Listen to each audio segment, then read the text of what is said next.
د امیتاب بچن او درمندر په فلمونو کې مې لیدلي چې که چېرته مرمۍ د RPG سره ولګېږي RPG په هوا کې چې دی الوځي. آیا دا خبره رښتیا ده او که نه؟ د دې کار د ثابتولو لپاره موږ لومړی یو RPG رااخلو او ګورو چې دا په کوم شکل باندې لګېږي او څومره غټه چاودنه کوي.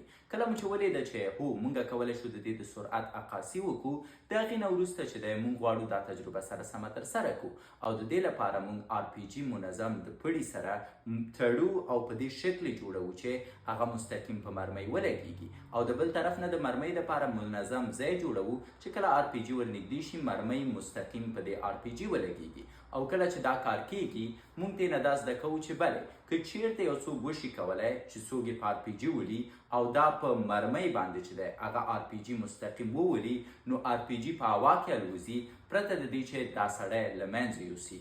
دا هغه څه و چې په فلمونو کې ښودل، اما د دې په ځای چې دروغ اوسي په اصلي ژوند کې نتیجه ورکوي.